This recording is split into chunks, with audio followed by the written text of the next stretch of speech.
Hey. Time for another episode of Morning Coffee and Marketing. And today I got a question for you. Are you a real entrepreneur or are you just a bumbling fool?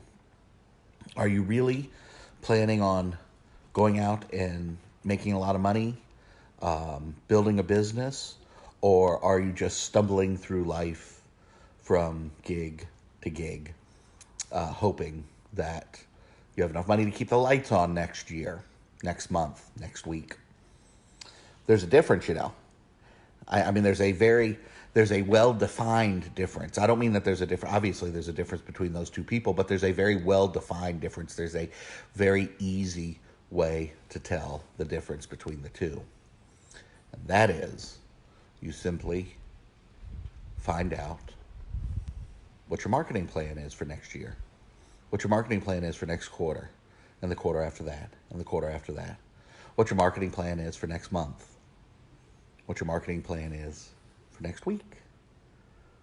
Now, when I talk about a marketing plan, I'm not saying that you have to have something written in stone that that at the beginning of the year you have to know exactly what you're doing in December.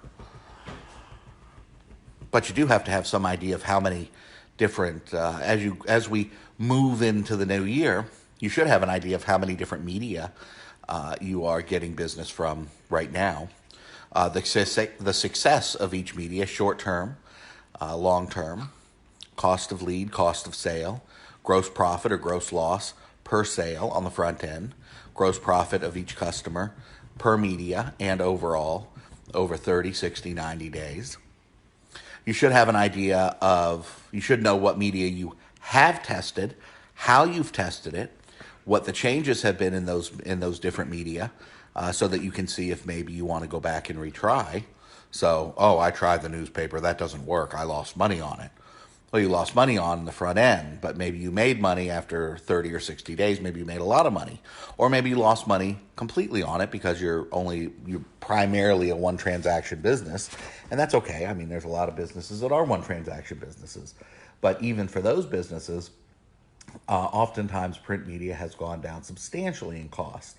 So maybe you go back and look and say, oh, shit, it's only half price what it used to be.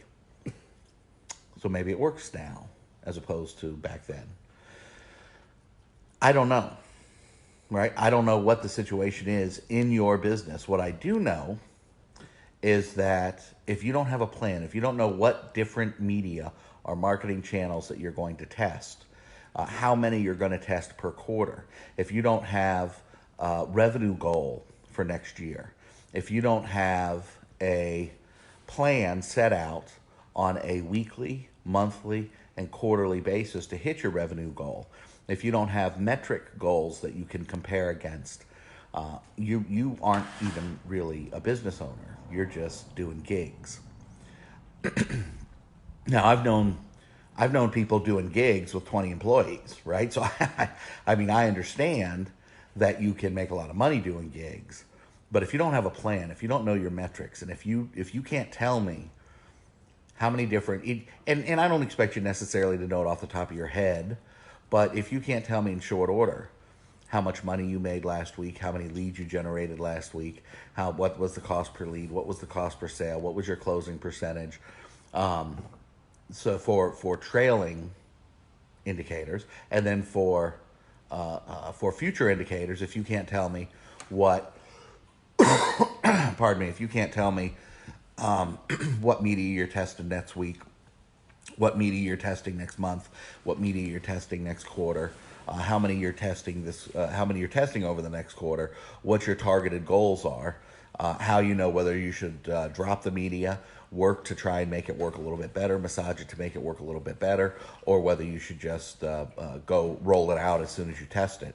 So if your cost per lead is X, then you should just scrap it because it's too far gone. If your cost per lead is Y, then you should massage it and continue testing until you get something that works. And if your cost per lead is Z, then you just roll it out. Let's go with it, whole hog. It's great. Whatever the situation is, you need to have a plan for next year. It doesn't have to be written in stone. There should be flexibility. There should be area for new medias to come up. There should be room for new information that you get. There should be room for new opportunities that come along. But you absolutely have to have a plan. Otherwise, I'm sorry, you're not a business owner. You're just doing gigs. So sit down and make a plan. It doesn't take long. Shit, you could have one in a few hours. And at least then you have something to follow. It doesn't have, you can adjust it. It doesn't have to be written in stone. I'm not talking about quarterly marketing budgets of Fortune 500 companies that are locked in and can't be changed. I'm talking about a plan, a roadmap that'll get you to where you want to go. But you got to know where you want to go, and you got to sit down and take a little time to at least put a roadmap together so that you have something to compare yourself to and something to know that you're doing great, know that you're slowing down, know that you're doing great, know that you're moving too slow, etc., etc. So sit down, make a plan. You still got a couple of weeks left in the year. Sit down, make a plan. It'll take a few hours, and you'll be surprised. You'll be stunned. Post that plan. Put it somewhere where you'll see it. You'll be stunned at how much easier, pardon me, you'll be stunned at how much easier it is to reach your goals if you just have a little bit of a plan. Talk to you tomorrow.